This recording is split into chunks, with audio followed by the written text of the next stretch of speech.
আমরা বাঙালিরা মনে হয় একটু বেশি ভর্তা প্রেমী। ভর্তা হলে আমাদের পাতে আর কোনো কিছুর প্রয়োজন হয় না। ইলিশ মাছের লেজ ভর্তা খাওয়ার জন্য যে আমাদেরকে মাওয়া ঘাটে যেতে হবে এমন কোনো কথা নেই, চাইলেই কিন্তু আমরা বাসায় বানিয়ে খেতে পারি। ইলিশ মাছের লেজ ভর্তা আর চিংড়ি মাছের ভর্তা পাতে থাকলে সেই দিন একটু বেশি ভাত খেয়ে ফেলি। হ্যালো এভরিওয়ান, আসসালামু আলাইকুম। সবাই কেমন আছেন? আশা করছি সবাই ভালো আছেন। আলহামদুলিল্লাহ আমরা অনেক বেশি ভালো আছি। চলে আসলাম নতুন একটি ভ্লগ ভিডিও নিয়ে। আশা করছি শেষ পর্যন্ত সঙ্গেই থাকবেন। কয়েকদিন আগেই বাসায় ইলিশ মাছ কেনা হয়েছিল। আমি ইলিশ মাছের লেজগুলো আলাদা করে রেখেছিলাম ভর্তা বানানোর জন্য। প্রতিদিনের মতো আজকেও চিন্তা করছিলাম যে কি রান্না করব, কিন্তু কিছুই ভেবে পাচ্ছিলাম না। আরিশার বাবাকে জিজ্ঞেস করার সঙ্গে সঙ্গে সে বলল যে ইলিশ মাছের লেজ ভর্তা করো, খুব খেতে ইচ্ছে করছে। তার পছন্দের কথা শোনার পর মনে মনে ভাবলাম যে নিজেরও একটা পছন্দ অ্যাড করে ফেলি, সেটা হলো চিংড়ি মাছের ভর্তা। আমার কিন্তু চিংড়ি মাছের ভর্তা খেতে খুব ভালো লাগে। তাই ভাবলাম যে দুইটা ভর্তাই করি, তাহলে দুজনের ইচ্ছাই পূরণ হবে আর রাতের খাবারটাও একদম জমজমাট হবে।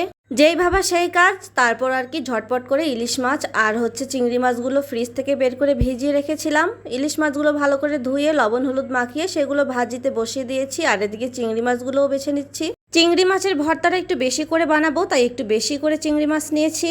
ইলিশ মাছের লেজগুলোও প্রায় ভাজি হয়ে গেছে। আমি লেজগুলো কিন্তু এভাবে ভেঙে দিয়েছি, তাহলে ভাজতে সুবিধা হয়। আর মাছের লেজগুলো কিন্তু বেশি ভাজা যাবে না, তাহলে মাছগুলো অনেক শক্ত হয়ে যাবে।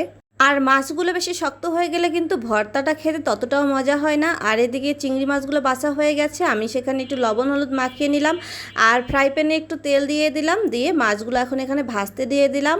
এই ছোট চিংড়ি মাছগুলো কিন্তু এইভাবে ভেজে খেতেও অনেক মজা লাগে। চিংড়ি মাছগুলো আমি একটু ভালো করে ভেজে নেব, যতক্ষণ পর্যন্ত বাদামি কালার না হচ্ছে ততক্ষণ কিন্তু আমি এগুলো ভাজবো। আর এইদিকে ইলিশ মাছের লেজগুলো প্রায় ঠান্ডা হয়ে গেছে, আমি এখন কাঁটাগুলো বেছে নিচ্ছি। ইলিশ মাছের লেজে কিন্তু প্রচুর পরিমাণে কাঁটা থাকে, তাই কাঁটা বাছতে আমার বেশ কিছুক্ষণ সময় লেগেছে।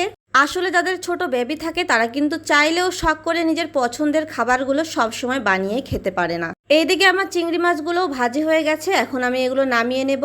এই তো চিংড়ি মাছ এবং ইলিশ মাছের লেজ সবকিছুই রেডি, এখন শুধু এগুলো ভর্তা করলে হয়ে যাবে। আর একই ফ্রাই প্যানে আমি আবার আলু আর বরবটি ভাজি বসিয়ে দিলাম। আর এইদিকে ভর্তার জন্য যা যা লাগবে সেগুলোও আমি কেটে রেডি করে নিয়েছি। আমি কিন্তু এখানে পেঁয়াজ কুচি, রসুন এবং কাঁচামরিচ রেডি করে নিয়েছি। মাছের ভর্তায় কিন্তু রসুন ব্যবহার করলে ভর্তাটা খেতে বেশি টেস্টি হয়। অবশ্যই মাছের ভর্তায় রসুন ব্যবহার করা উচিত, না হলে কিন্তু ভর্তা একদমই টেস্ট হয় না। আমি কিন্তু ইলিশ মাছের লেজ ভর্তায় শুধু কাঁচামরিচ ব্যবহার করেছি, চাইলে কিন্তু এখানে শুকনো মরিচও ব্যবহার করা যাবে।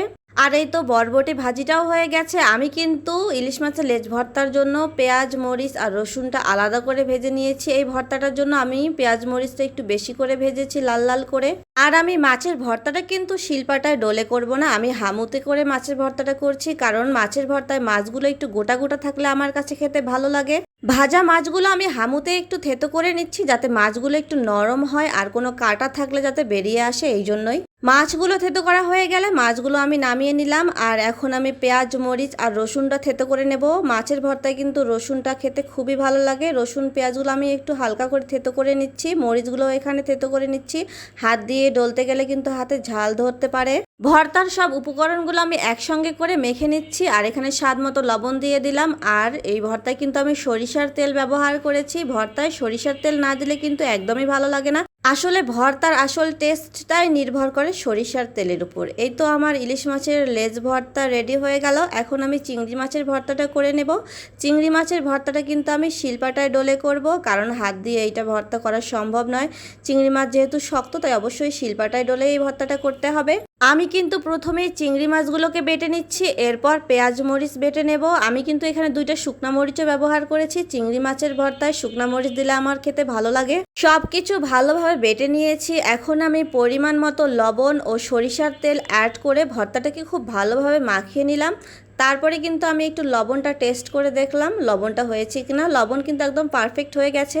এখন ভর্তাটা আমি বাটিতে নিয়ে তারপরে পাটায় কিছুটা ভাত মেখে খাচ্ছি। এভাবে ভাত খেতে কিন্তু খুবই মজা লাগে। আর এদিকে ভাজিটাও আমার হয়ে গেছে, ভর্তাও রেডি, রান্নাবান্না শেষ। এখন আমরা একসঙ্গে খাওয়া দাওয়া করে নেব। আসলে ভর্তা পছন্দ করে না এমন মানুষ মনে হয় খুঁজেই পাওয়া যাবে না। আর এইদিকে আমি বরের প্লেটটা সুন্দর করে রেডি করে নিলাম। যেহেতু তার পছন্দের ভর্তাটা বানিয়েছি, তাই তার পছন্দ মতো প্লেটটাও সাজিয়ে দিলাম। অনেক গল্প করলাম আপনাদের সঙ্গে। ভিডিওটা যদি ভালো লেগে থাকে অবশ্যই লাইক কমেন্ট শেয়ার করে পাশে থাকবেন। দেখা হবে পরবর্তীতে অন্য কোনো নতুন ভিডিওতে। সে পর্যন্ত সবাই ভালো থাকবেন, সুস্থ থাকবেন, আমাদের জন্য অনেক বেশি দোয়া করবেন। আল্লাহ হাফেজ।